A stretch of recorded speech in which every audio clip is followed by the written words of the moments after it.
Greenland is bracing itself for a visit from a high-level US delegation. The trip, scheduled for March 27th to 29th, 2025, has already sparked outrage in Nuuk, Greenland's capital. Leading the pack is Second Lady Vance.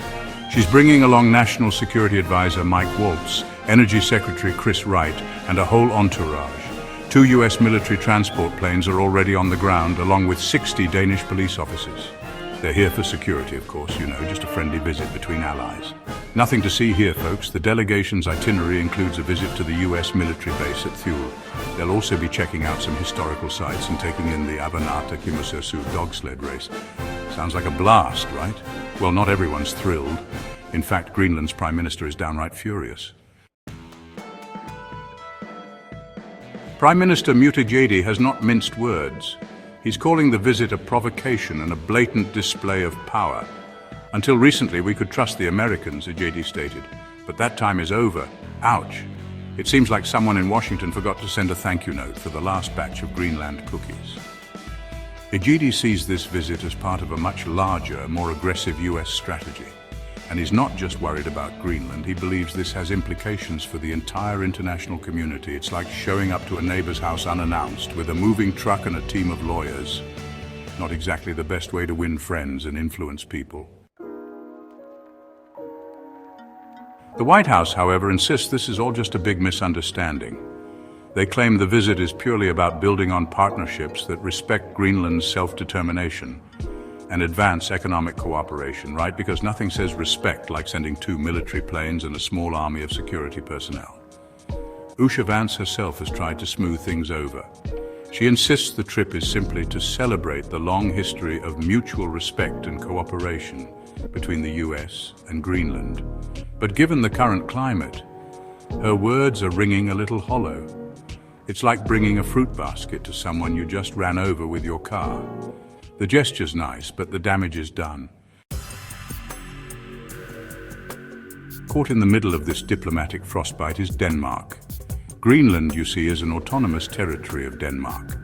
And while they have their own government, Denmark still handles their foreign affairs. It's like being the older sibling who's always stuck mediating fights. Danish Prime Minister Mette Frederiksen is trying her best to keep the peace. She's stressed the importance of respecting Greenland's sovereignty in any discussions with the US.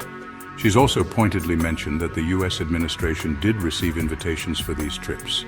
That's diplomatic speak for you weren't invited, but please come on in and make yourselves at home. Section 5, the ghost of Trump's Greenland. To understand why Greenland is so on edge, we need to rewind the clock a bit. Remember Donald Trump? Besides his love for Twitter and hamburgers, he also had a strange obsession with Greenland. He repeatedly threatened to annex it, even suggesting military intervention. Greenland will become US territory one way or another, he once declared.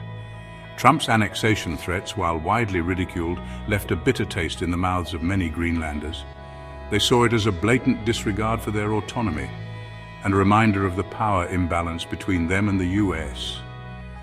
It's like that time your weird uncle kept offering to buy your house even though you repeatedly told him it wasn't for sale.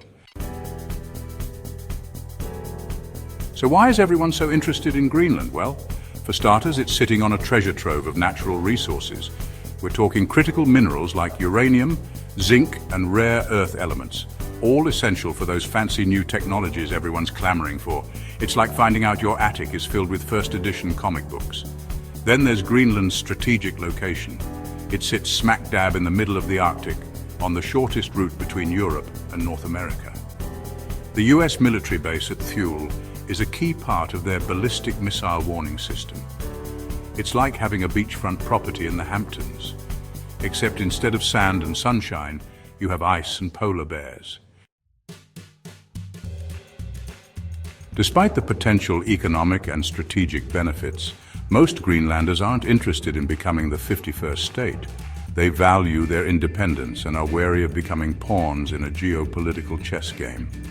They've seen what happened to other countries who've gotten too cozy with superpowers, and they're not keen on repeating those mistakes. Public opinion polls consistently show that a majority of Greenlanders favor independence from Denmark. They're happy to maintain close ties, but they want to be in the driver's seat of their own destiny. It's like that moment when you realize you're old enough to move out of your parents' basement and finally get your own place. Sure, you'll miss the free laundry and home-cooked meals, but freedom has its own rewards.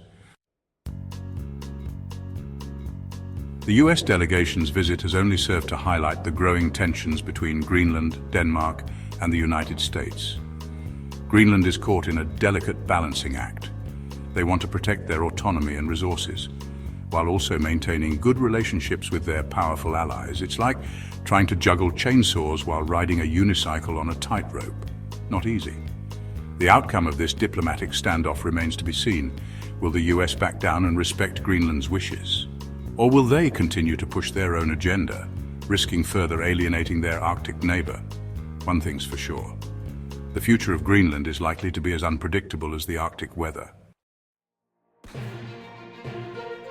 So there you have it, folks. The Arctic is heating up, and it's not just because of climate change. Stay tuned for more updates on this developing story. In the meantime, I'm going to go stock up on my favorite Greenlandic snacks. You never know when you might need a little something to sweeten the deal in these tense times.